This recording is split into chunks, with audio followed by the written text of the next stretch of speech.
по социјални медиуми Бојан Кордалов разговараме на темата дали можеби влијанието на социјалните медиуми премина во еден друг контекст во кој што се заборавија моралните вредности на едно општество и едноставно за да се добие на популарност, на гледаност и да се зборува за некој, не се бира начинот кој да биде тој.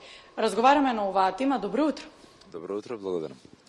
Она што се случи во училиштето Владислав Рибникар во Србија навистина не потресе, се уште зборуваме за тоа. Едноставно ги собираме сега впечатоците како превентивно да делуваме ние во нашето општество.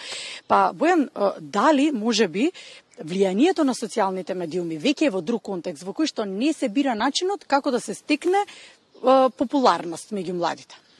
Кај дел од младите луѓе, па и кај повозрастните реално, не се бира начин како да се стане популарни, која содржина и што се објавува. Меѓутоа, според мене, многу поголем проблем е што ние во општеството не ставаме фокус на ваквите работи. Сега е актуелна оваа голема трагедија, нема како поинаку да се опише, меѓутоа, кога ќе престане да биде тема во медиумите или да биде најглавна тема, интересот кај институциите ќе опадне и ќе го снема. И тоа сме го виделе децении наназад. И тоа е погрешниот пристап. Втората работа, ние градиме општество во кое што возрастните, особено најекспонираните, како политичарите, институциите, не внимаваат каков вокабулар и какво однесување имаат јавно и пред младите и пред целото општество. И тоа дополнително, таа лоша комуникација создава тензии и го подгрева општеството. И третата работа, воопшто не градиме стратегија, план, применливи, кои што значат како ќе ги именуваме работите и зошто во кои што ќе бидат вклучени сите луѓе. Кога правиме некаков план, еве и сега, дали сме се запрашале каде се родителите? Каде се учениците? Каде се просветните работници? Или ние сега сите во општеството засегнати? Од денеска многу од наставниците кога одат на училиште се плашат дали може да бидат загрозени на овој начин. Многу родители кои ги праќаат своите деца се прашуваат и се плашат дали вакво нешто може да се случи. Веројатно нивото на барање на своите деца каде се и како се во текот на денот е многу зголемено. Така што кога правиме промени, кога правиме реформи, кога извлекуваме лекции, треба да ги вклучиме луѓето, да се симнеме на терен и да разговараме. На терен да се симнеме и да разговараме, бидејќи само од канцеларија и само за медиумски пиар објави нема да се променат работите.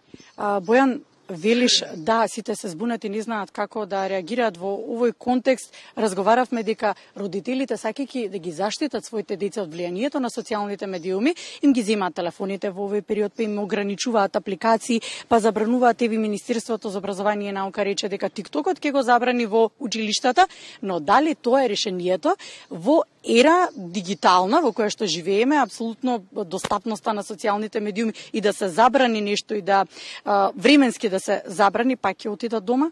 Така, пак ќе најдат начин како да дојдат до социјалните медиуми. Родителите се прашуваат како да ги заштитат своите деца. Родителите се со право избунети и исплашени и на дневна основа се борат да успеат да останат приземни и да бидат со своите деца на уште подобро да ги изнесат на правиот пат и да не ја создадат таа паника. И тоа е многу голема ситуација. Само јас имав контакти со десетици родители, кои што индиректно ме прашуваат дали ова може да го направи или да им се случи на нивните деца и како да го превенираат. Можам да замислам што се случува во училиштата, може да замислам што се случува во институциите. И токму затоа велам. Ова што го доцниме повеќе од 10 години, значи да се направи заедништво, да се направи соработка помеѓу и Министерството за образование и другите надлежни институции, и родителите, и просветните работници, и децата. Во овој процес, како да се соработува, како да се споделуваат најдобри практики, не може да се надокнади во еден ден, ама ајде да почнеме. Втората работа, погледнете ги западните земји, дали европските, дали САД, тие на дневна основа работат на оваа проблематика, не чекаат некој да убие некого или не чекаат некоја трагедија или не чекаат само медиумите да актуализираат тема, туку постојано работат. Вие секоја година имате дигитални реформи, затоа што го препознаваат времето во кое што живееме и го адресираат. Франција, например, со она што е TikTok, каде што вели родителски надзор до 14 години. Забраната од аспект на децата нема да промени ништо, заради тоа што во вакво дигитално време, ако не е една платформа, ќе биде друга. Забраната може да биде важна за да не се надминат некои последици, за да не се шират некои содржини кои што може да влијаат понегативно, меѓутоа во никој случај нема да го решат проблемот, особено не во дел од денот.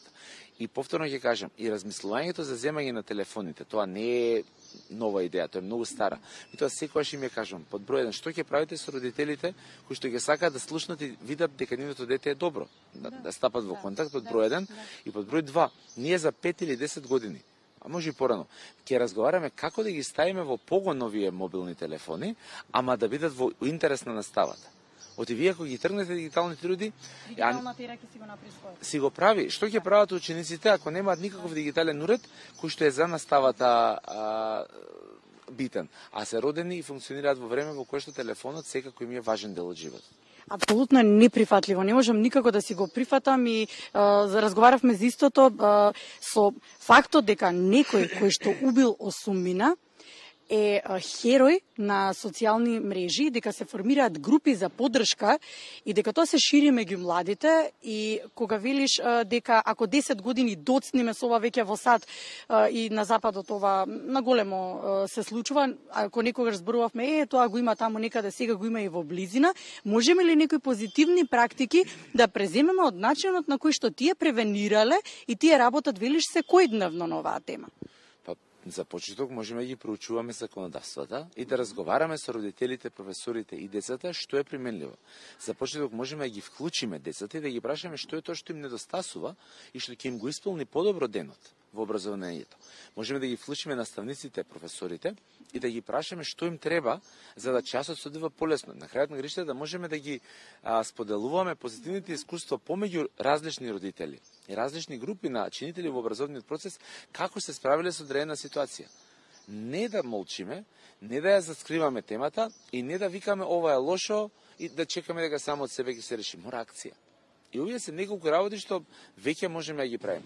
Седење на конференцијски маси, не симнување на терен, не вклучување на луѓе, нема да ја промени работата. Нема друг начин, говориме и во вашата емисија само 10 години на вашиот медиум на МТВ говориме долго време колку е важно ова да се направи. Значи, ова е веќе последна опомена, ова е веќе и црвениот картон, кој што треба да не освести, не за да се плашиме туку, за да рационализираме и да превземеме конкретна работа која што ќе превенира. Ова што се случи е трагедија, не може да се врати времето нас. Ама можеме да направиме многу поздраво време за живење и на децата и на возрастните. Би сакала да го заокружиме разговорот, дека се согласивме дека сега во овој миг не е потребно толку многу да зборуваме за убиецот и тоа што тој го направи. Јасно е, нема назад.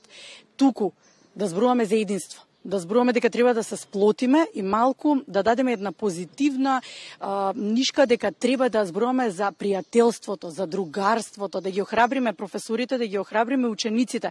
Навистина ова дополнително како психолошко влијание не им требаше на средношколците, на сите деца и на помладите во овој период. После периодот на пандемијата, после бомбите, и ова навистина мислам дека ќе си го направи своето доколку не превенираме, уште повеќе негативно да влијае.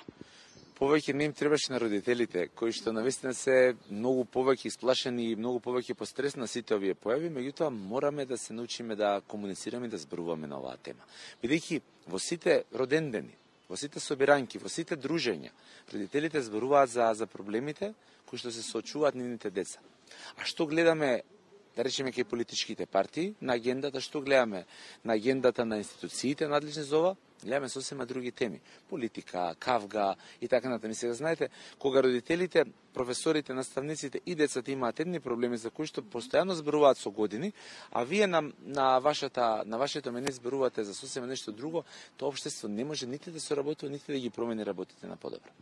Благодарам, Бојан, и ќе се согласиме ли дека е време во кое што треба повеќе да се дружиме родителите заедно со децата во една позитивна атмосфера во која што ќе се дадеме поддршка и можеби малку повеќе позитивна енергија и да зборуваме за убави работи. Никако заборавивме за убави работи да зборуваме. Апсолутно нема друго, меѓутоа се додека живееме во издвоени светови во општеството и додека се гледаме дека сме си конкуренција родителите на професорите и децата и така да не го редам целото општество, нема да биде така. Така што се сложувам целосно и мораме да го промениме, се почнува со комуникацијата и се почнува со инклузивноста на институциите да ги вклучат луѓето во процесите.